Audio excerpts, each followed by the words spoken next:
Hello and welcome to the Modern Fairy Sightings Podcast, where we listen to people's fairy encounters. But take heed, we're not talking about winged Tinkerbells here. These are real fairies, real encounters that took people like you and I by surprise. Stay a while and hear their stories. My name is Jo Hickey Hall, and I'm a folklore researcher.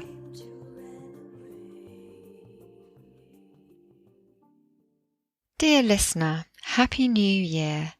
I hope these winter holidays have brought you joy. As we step into 2023, it's hard to believe that this will see the third year of the podcast, which came into existence in April 2020. We've come through some strange times together. Huge thanks to the Curious crew on Patreon for being by my side and supporting this work, which appears to mean a great deal to those of us who've had these experiences. I am humbled by the beautiful messages of support I receive, and I like to feel we're building a community together, as is so important in these times.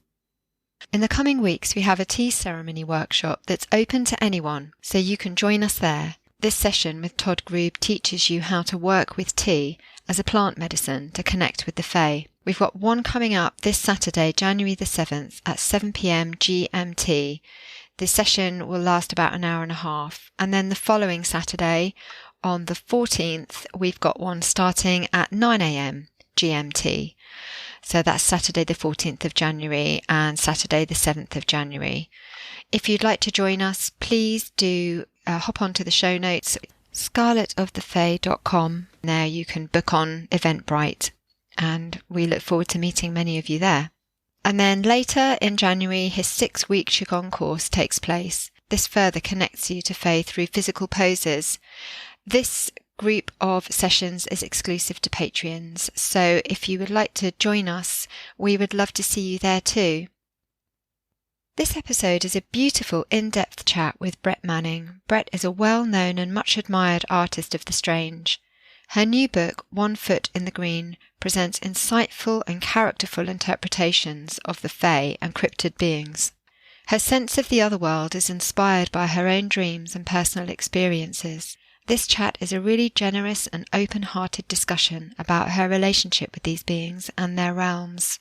Now, this episode is also available on the YouTube channel, so you can watch a video of the interview with Brett and see some of the images that were shared during that interview. That's Modern Fairy Sightings YouTube channel. Head over and subscribe. I know you will enjoy this one. Thanks so much to Brett. You can connect with her work on Instagram at Brett Manning Art and Brett is a Girl on Etsy. Much love to you all, and I hope to bring you some more fantastic episodes this coming year. Thank you for being here. May your soul sing this new year into being. Time to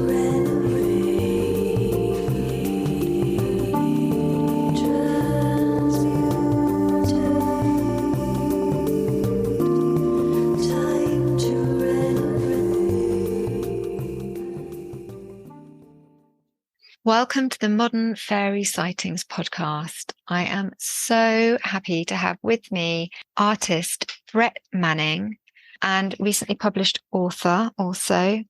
Brett produced this incredibly beautiful book, One Foot in the Green. It's insightful, it's enchanting, it's inspiring. I'm going to be showing you some of my favourite pages from this as we chat along. Welcome, Brett. So nice to speak to you.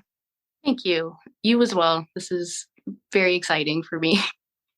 Yeah, it's so great because we've kind of been in touch for quite a while now, and I've been following your work on Instagram, and you've been really supportive of the podcast too. And it feels like, along with quite a number of other researchers and artists too, it's something that's kind of been revitalized in the area of exploring the Fae. And it feels like we're kind of on similar vibes with each other. And we're sort of, although, there are researchers that take different angles, and obviously artists that will present in different ways as well.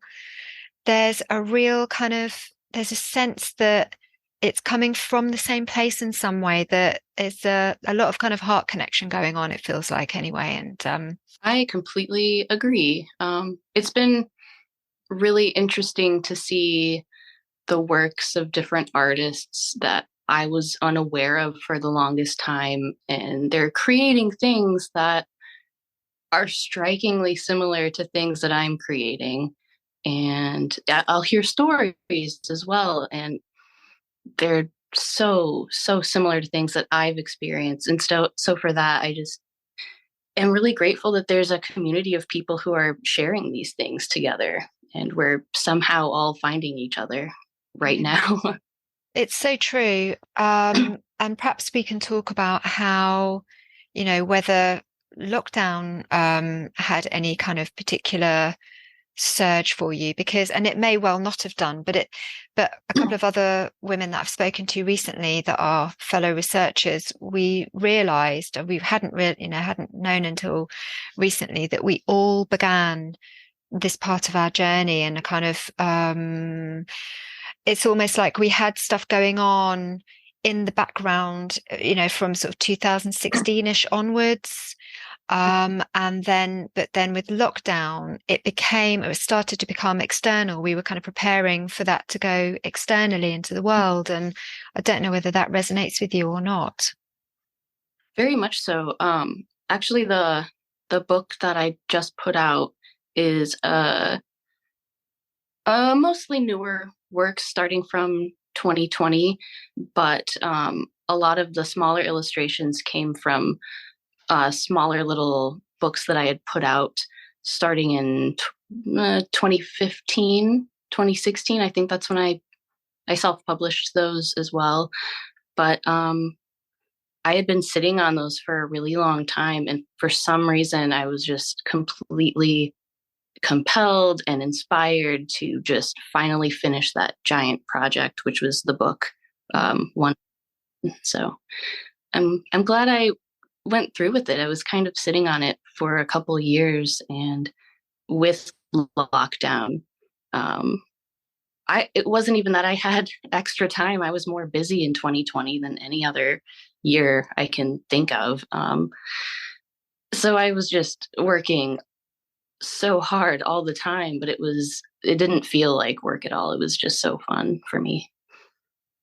I think it's really clear that, you obviously just really love what you do, and it feels like, it's almost like it's coming through you, because it feels very inspired. And I forgot to say the name. It's One Foot in the Green, and I'll, put your links up later and things like that. So how did this all come about? Is this area, fairies and the Otherworld, and is this something that you were interested in from a very early age? How did it all come about with your artwork too? So I do have a story I can tell where I think I maybe had a fairy sighting when I was younger. But before that, even beyond that, I wasn't really into fairies, I guess, because I only knew basically what Disney was presenting me with.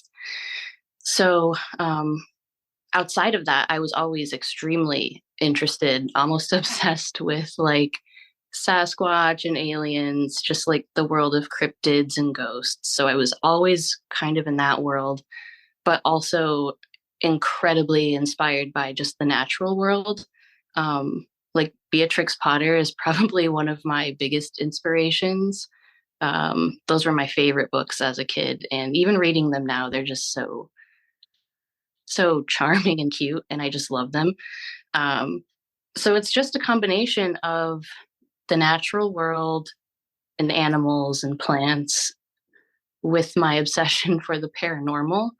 And somehow, I can't even think of how it happened, but I must have been reading a book or watching a show, or somebody was talking about ancient, like Irish fairy traditions, and something just sparked within me. And I was like, this is incredible. And it was like a door was unlocked. And so I just obsessively started researching all of that and finding out that they were so much more beyond just tiny little winged creatures. Like those might be some of the fairies, but definitely not all of them. And it was an obsession driven thing. And it just felt like extremely personal, like it was meant to come to me during that time. So I've been obsessed ever since. That was probably 2019 or something.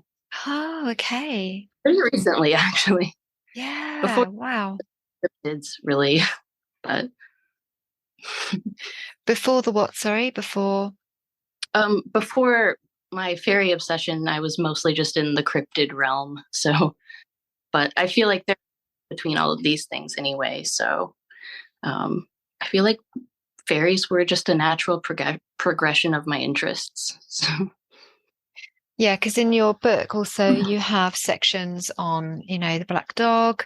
There's some Sasquatch pictures in there as well. So there are these, other aspects of, as you say, we've come to feel that they are very similar and potentially interconnected, as in where they hail from, or it's almost like similar strange energies that they all kind of have that links them for me in a way, in a personal way. All the things I'm saying are just very personal. And I feel like everybody's experience and what their thoughts are on what these things are is going to be different. But I think that's also part of what they are.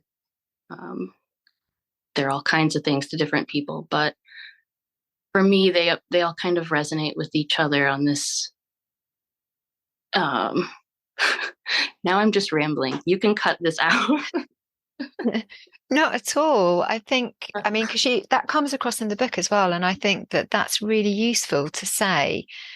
You make a point of saying, "This is how it was for me," but find the resonance and the meaning in it for yourself. Here's, some information, obviously with the beautiful pictures, but see how this feels to you. Go and explore what this means to you. And that's exactly what it's all about. And that is, what a lot of us are doing as well. We're not saying this is how it is. You're clear of ever doing that, because I don't think that there is just one way of it being.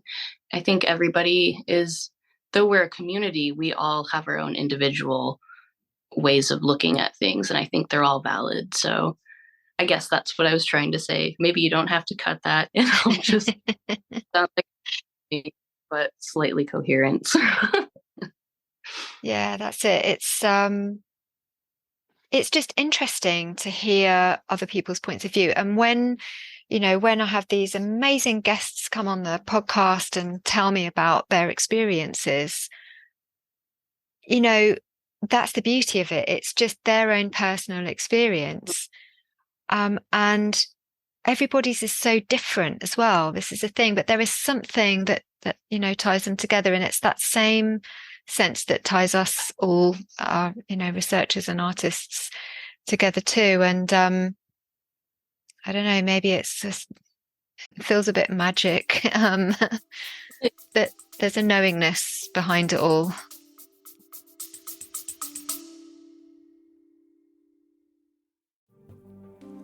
Healing has helped me many times in my life when I'd reached a point where something needed to change. In 2005, I trained with Martin Brofman to learn the body mirror system of healing, which was life-changing for me. It's based on the idea that the parts of your body that don't work well reflect the parts of your life that don't work well, and about which you have tension in your consciousness. The understanding is that tension is stress, and stress causes symptoms. In a distance healing or in-person session, I move up the chakras, returning each one to wholeness using a colour map. During the process, I see images and situations, I hear words or receive impressions that tell me something about what caused the tension in that person's life.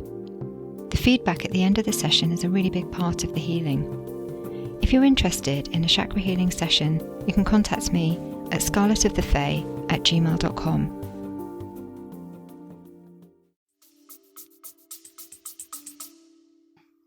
Right. And it's very hard to articulate. So, but yeah, I'm not the most social person. I'm very awkward, but at the same time, I feel such a strong connection to just the world around me, and even the people. They're part of the world around me, but I might seem shy and standoffish, but at the same time, I don't know. I hold multitudes within. I can also feel very connected to all the things at the same time. So, yeah. And the world, it can sometimes be quite an overwhelming place as well. So it's good to know, where you're comfortable to be. And, the best thing of all is that you've found you're clearly doing, well, it seems from looking from the outside anyway, you're sort of doing exactly what you came here to do, if you want to sort of look at it from that perspective. I was going to ask you about your experience as a child, if you could describe that, because you've had a number of experiences which you do mention in the book. Yeah. The one that I had as a child is probably the most vivid visual, even though it was technically a backlit shadow of what I saw, but I knew there was something very strange about it. It was well, the sun was going down, so the sky was a very orangey, purpley pink color, and the streetlights had just come on, so everything had like a very orange glow. And I was already in my bedroom, supposed to be going to bed, and I just was compelled to look out the window. Because I knew that there were rabbits that lived out there, and I love rabbits, and I just like to watch them. And they all started coming out from under this tree, and one of the rabbits had something riding on its back, and it had very long, on the entity on the rabbit's back had what looked like very long appendages on its back, which I later think were some kind of like wings, but very long and pointy. But when I was a kid, I thought it was a baby bunny riding on its mother's back, like how an opossum would do. Right. Know any better? So I just watched it, fascinated, and eventually just went to bed. And I told my mom about it in the morning, and she kind of just chuckled and said, rabbits carry their babies with their mouths, not on their back like an opossum. And so I just tucked that away for a long time and always had that exact visual just burned into my brain. And I started kind of illustrating that. And the more I looked at the figure, it was not a rabbit. I was remembering it as a tiny little body with just very long stick-like wings. That's what I thought the ears were. So that's one of my only visuals, but besides dream things, but those are different. But yeah. That's so interesting, because how old were you? I was probably between 7 and 8. I was 7 or 8. I don't think I was older than 8. Yeah. And when you saw that, can you kind of pinpoint it to anything that was happening for you at the time, where, does it match with anything that was going on in your life? That time, I can't say for sure. Just being a kid, things were happening all the time. I was always fascinated by things, and I just thought it was cute, and I just kind of threw it away for a long time. And I don't remember anything in my life being a huge changing point or anything. Not at that point, at least. But. That's so, yeah, it's so magical. And The thing is with rabbits as well, this is the second,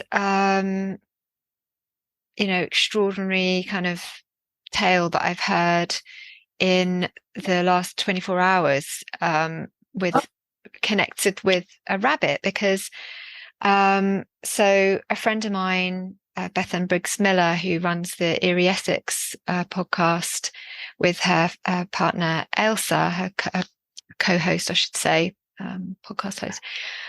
They interviewed a guy called Reverend Peter Laws, and he remembers, as I think he was a teenager, seeing this figure on a roof. So he was out with some friends, probably getting up to stuff and being somewhere that they shouldn't be, and looked up at the roof and saw this figure, this kind of outlined, sort of shadowy figure, who looked like a huge big rabbit. Yeah, and I also saw a sort of giant rabbit. This It's is like a band of them. Yeah, this is really weird. When I was being between the ages of 3 and 4. Mhm. So there's something about rabbits. I completely agree. And I have a tiny little section in my book just dedicated a little bit of folklore about rabbits, but they're just, I don't know, they've got their little homes underground, which of course is related to a lot of fairy stories. And I don't know, I feel like there has to be some kind of connection there, or just something. Rabbits are very silly animals, and I think so are fairies. So I live with a couple of rabbits, and they're the funniest animals I've ever lived with. So how did they get on with the pigs? Because you've got 2 pigs. You've got a female pig and a male pig, haven't you? Oh, I just have one pig. Oh, did you have the other one over to visit or something then recently? That was him. That's the same pig. Oh, it's the same pig. For some reason, I thought you had 2. Okay. Female, but the piggy, we were pig sitting him for a while, and his owners kind of realized that they didn't have the most ideal living situation. He lived in the city, didn't get out much, and they recognized that he had such a great time on the farm. They asked if he wanted to live with us. Yeah. That is so cute. Yeah, I'm going to have to post a picture of him then. What's his name? His name is Bristle, So that's like right. a bristly brush. Cute. So yeah, they get on all right then, the pig and the rabbits and the dog. Actually, so the rabbits haven't met the pig. They have their own living space in the upstairs of our house, and they don't jump down the stairs. So they're free range. They live upstairs completely, but I don't think they have any desire to hop down the stairs. So I doubt we meet each other. Yeah, great. That's lovely. So yes, you mention in the book then that initial experience kind of opened you up, or did you always have the sense that there was more to this world than we're told? I feel like I've always just innately known that there's something more, and that's hard to elaborate on because I've just always known that it's there. And it's something part of me and part of everybody, but I don't know that everybody recognizes that within themselves. And if they do, I feel like there's a lot of fear or anxiety based on presenting that publicly.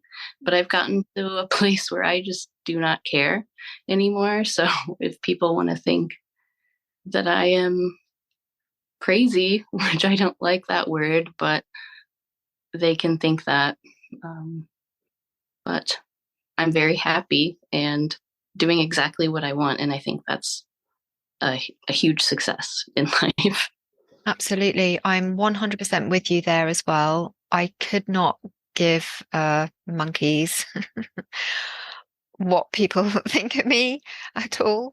I know that, with what I'm doing as well, people might look at that and then, they don't understand it for whatever reason, or they think it's wasteful or silly or whatever, but I really don't care.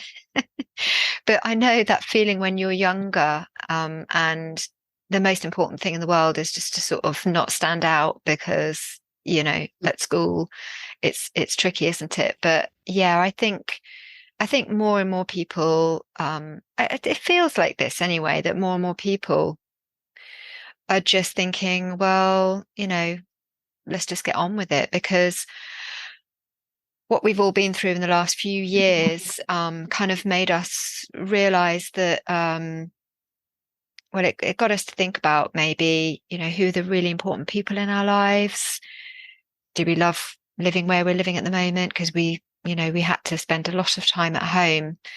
And do I feel fulfilled in what I'm doing in my life? And I think perhaps that has helped people reevaluate and decide to just, I can see it around me, and I'm hearing stories sort of wider that people made a decision at that time just to sort of go and do what they really wanted to do. So let's hope this is a mass thing. It feels like it.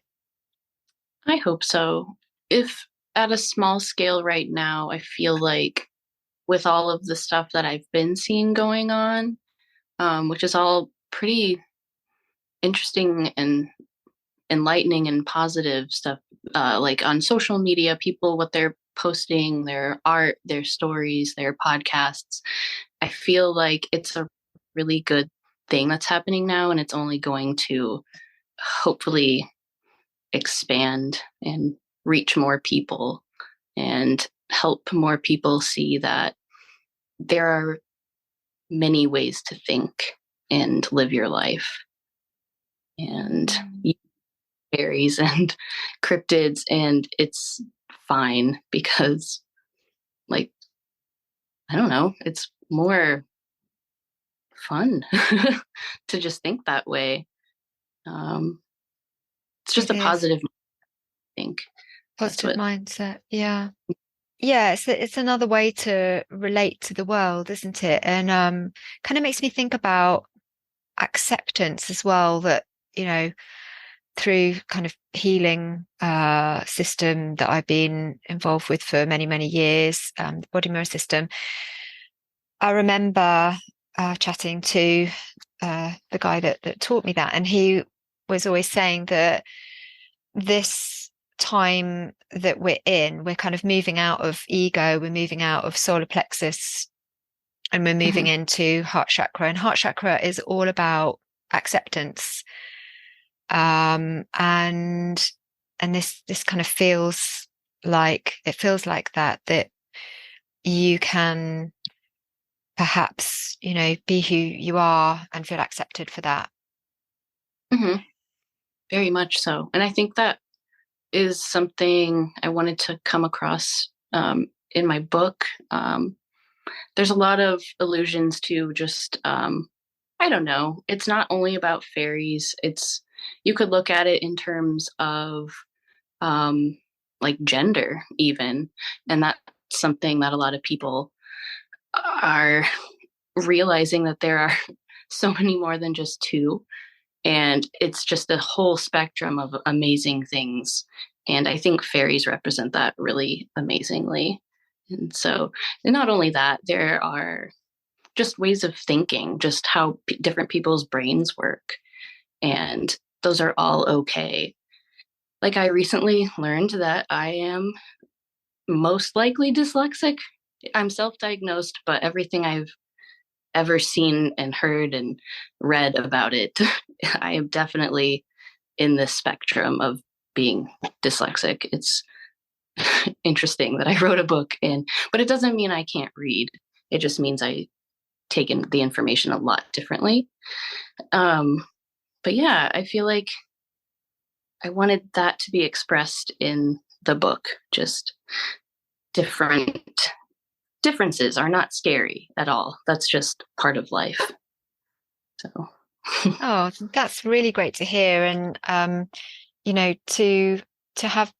to reach that sort of understanding about yourself must be really helpful as well, because, you start to understand yourself a lot more when you have these realizations, don't you? So that's Very much. amazing.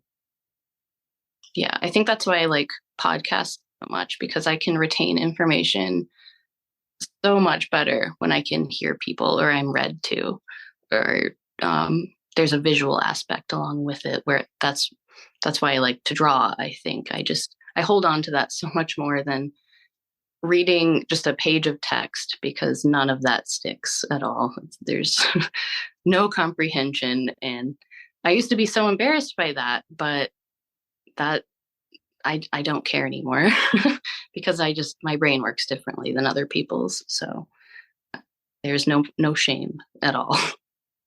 That's really interesting, actually, because I feel I definitely retain information listening rather than reading. And, sometimes I'm having to reread and reread, because obviously done my degree and I've done my master's.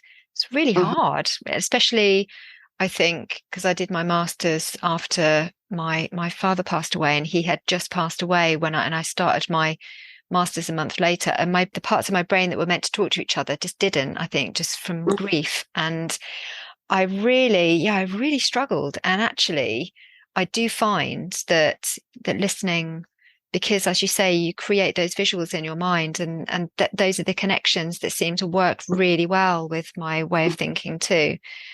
So that's very interesting. That is really interesting. I wish I knew more about how those things work, but yeah, it's good that you recognize that in yourself too. Maybe that will help. I don't know. I just know that visuals and vocal is so much better than text for me. Can't do it. So I almost don't even try. I'll just get a book on tape if I want to listen. Thank you. I'm sure that'll be helpful to other people watching as well. So I think a big part of your book is that you share how you work with the Fae, and how, you have, built your own sense of relationship, if you like. I'm not sure if relationship is the right word, but how you approach and how you relate to these worlds and the beings that dwell in those worlds.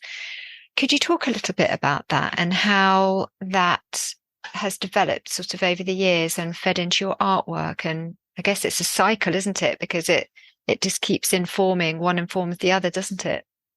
Right. And it's like constantly updating itself all the time. There's like always something new to add, or I get a lot of my inspiration from dreams, and that state right before you actually fall asleep. I have had so many, I've heard a lot of people who have had like alien experiences say they get downloads. And I have experienced that right before, like walking on the cliff of falling into actual sleep and being in wakefulness. So that very liminal area. And that is when I have had extreme visuals of different entities that I put in the book. That's when I've had some stories, just little fun short stories, basically downloaded immediately into my head. That sounds so silly to say, but that's just how it happened. I was asleep, and it was like instantly a deposit of a story was there, and I was like, that's the whole story. And I had to go write down the bullet points, and was too tired to actually write it out, but I wrote it the next day. And I feel like dream time is just the place where I get most of my inspiration and things like that. Yeah, it does. It does seem that way. You've had particular dreams as well, haven't you? That you have written about in your book. Could you tell us about those? Because they kind of involved, well, one that you had in particular seemed to connect you to that sense of the all, or you called it the great all. Yes. And I heard you recently talk about that on a couple shows, or it was on Paul Bestel's show, and I was just stunned because the way you described it being in a bright white, mine was more like I was in a space, like a humongous white gallery, but so bright. And I was just in this presence, and in the presence of this entity, but we were equals. We were together. We were walking side by side. And I just knew that next to me was everything, but it condensed itself down into this entity that I could basically perceive. And you also had mentioned that you were kind of surrounded or noticed like purples and amethyst tones. And those are the colors of what the great all in my dream were. They were like light purples, kind of light ethereal blue, like celestial purpley tones. And I don't know, it's really hard to talk about. I've never talked about this myself, like other than writing it. So yeah. It was a really intense dream, but it was a very good feeling where I was just honored to be in its presence. But it wasn't like it was any greater than me. We were all the same. So if that makes any sense. No, it does. Absolutely, absolutely does. It was for me. It was this sense of great. It was infinite. So this place, it was just completely infinite. You couldn't see the end of it. But equally, I kind of felt myself disappear. But I was everything at the same time. It was just, vast and infinite, and just everything thrown into one, which I wasn't counting on that when I started the meditation at all. But it just goes to show then, doesn't it? And I imagine lots of people must have had that same experience. Yeah, that's what I'm thinking. I'd never heard anybody describe something. They're not exactly the same, but they were similar enough to what I heard you say that I was almost taken aback, and it was really affirming or something. Because sometimes I think that, oh, it's just a dream, and maybe it is, but at the same time, it was very helpful. But then I learned that somebody else has experienced something so similar. I just think that's really amazing. What year would that have happened to you? What year would you have experienced that? That would have been probably right when we moved here where we live now. So we live in rural Indiana on a farm area. So it felt, now that I think back about it, it was an extremely important time in my life where everything became like more aligned to what I guess me and my husband were always wishing for ourselves, if that makes sense. Just things kind of falling into place. So yeah. It's really great. Yeah. What a moment to connect with source, if that's what we call it. And when you were having those, well, you had that dream, and with potentially other dreams as well.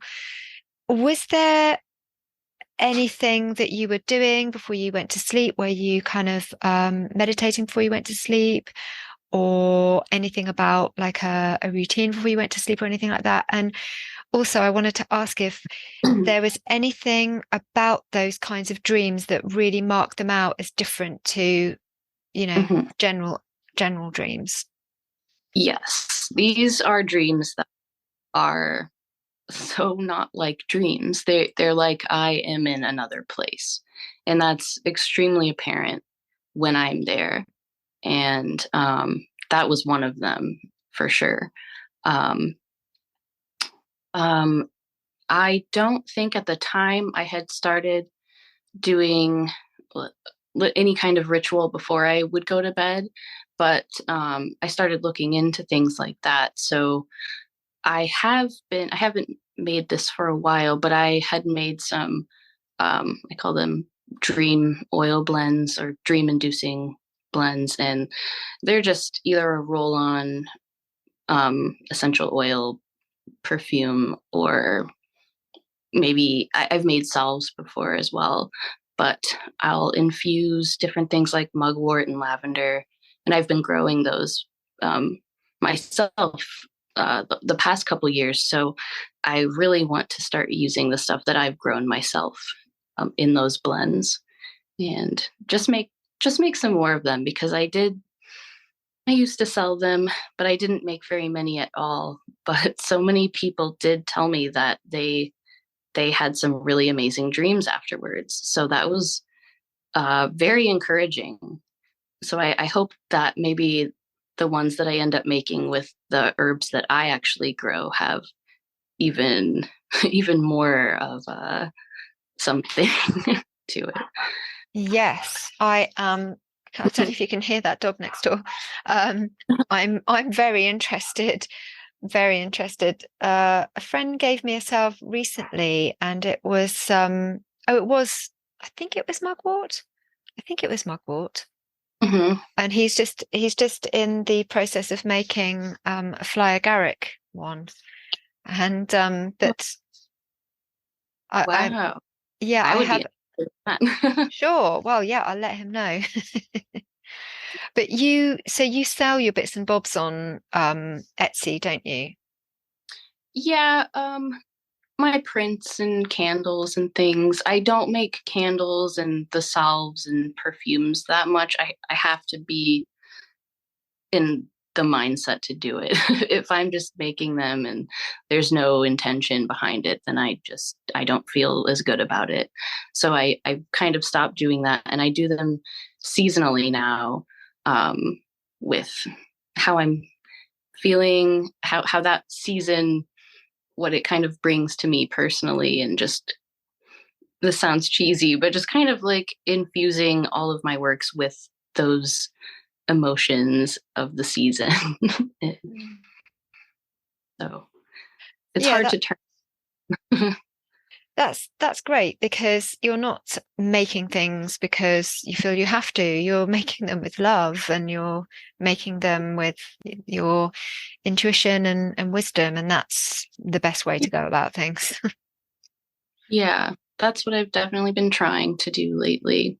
And yeah, the book just wore me out. I'm tired, so I haven't made a lot of things for a long time, but I'm getting back into that. I suddenly have had just like a jolt of energy, and I'm drawing again. I'm making some candles, and I'm just excited for the dark winter season, really. Yeah, I always look forward to it. It's my favorite. Well, autumn's my favorite season. I love going into, these dark months. Have you found that now that, and I'm so glad to hear that you've been able to find your own time for drawing again, because I'm sure you've missed that. Have you found now that you have started drawing again, is there something new coming through? Sort of. Maybe what I've been working on lately are just extremely detailed, maybe fairies, some kind of entities, some kind of maybe ultra dimensional entities, but still very nature based. I actually just had two dreams in a row that I feel like have really inspired me to just start all of these new drawings again. The first dream was I was witnessing a UFO over the woods in front of my house, and that dream was followed up by just an avalanche, like a crowd of fairy people of all shapes and sizes. And I have no idea how they're connected to each other, but they felt like they were. So I'm just like, that's my springboard, and that's where I'm taking this new collection of drawings. So we'll see what happens. I am really excited for that. I mean, considering, you were inspired to draw what you did when you did before, and how much that has resonated with the interest that people have in this area. And of course, my own research as well as many other people's, we are interested in those kind of interdimensional beings, and the connectedness with that as well. So yeah, I think we're traveling down these similar paths, and it just all adds to the picture, doesn't it, for all of us? Mm-hmm. Yeah, it's just inspiration for me is just the means of what keeps life moving and evolving. Just when I get all of these strange dreams and downloads, it's just it it leads I'm so fascinated and my brain can't leave it alone. So it just leads to inspiration and creation, and I don't know, creation and is connected to life. And I don't know, I think it's just a continuum of life, really. Yeah, I agree. I feel very alive when I'm, doing my work, and I'm sure you feel the same. Mm-hmm. It's very meditative for me. And I used to think I was incapable of meditating, how most people would describe it's done. But I genuinely think that whenever I can sit down and draw, that's a form of meditation for me. And that's when I rarely have like a finished idea of what this creature drawing is going to end up looking like. I let it happen organically. So that's kind of the goal with my work. Like, try to not be super contrived with what my expectations are for the final piece, just to like let it live its own life, really. So, well, I mean, the characters just jump off the page of this book, and what I'm going to do is I'm going to sprinkle some of these pictures, with your permission, onto our video so that people can see them as we're talking about them. Sure. I mean, that they really just have their own character. I'm really loving the black dog as well. Yeah, that one's based on a dream too. That visual was something I saw in a dream. So many of these things in here they were just like stamped in my dream. And then I try to just collect that energy that I felt from it. And if I wasn't feeling it, then I told myself that this fairy is not consenting to be drawn, and so I'm going to just respect it. So everything in the book is something that wanted to be in the book, in my opinion. So one of the fairies in there, I feel demanded to be in the book, and he was not in the first draft, and I just kept having dreams about him. And then I finally put him in there in the final draft, and it was a whole ordeal to get it in there and get all the pages aligned again. And it was so chaotic and just silly. And then when I got all my books in, that is the one fairy that I misspelled his name. And I feel like it was intentional, so it would draw even more attention to him. So I'm not going to say who it is. People will find it, because I'm not going to bring more attention to him, because that's all he wants, I think. That's brilliant. Mm-hmm. And very fairy, because they're so mischievous. I was so mad about it at first, but the more I thought about it, it was just so typical. So now I think it's just a fun story. That's great about the sort of asking permission as well, though, because did you ever get a very firm no about things? There are probably some sketches I could look back through and see, like, oh, I never finished that one, and I could tell you why. but I put those away. They're all tucked away right now. So there are a few, but it was never, there weren't tons and tons of them. If I got that impression, then I just wouldn't really even think about it anymore. I would just kind of leave it alone.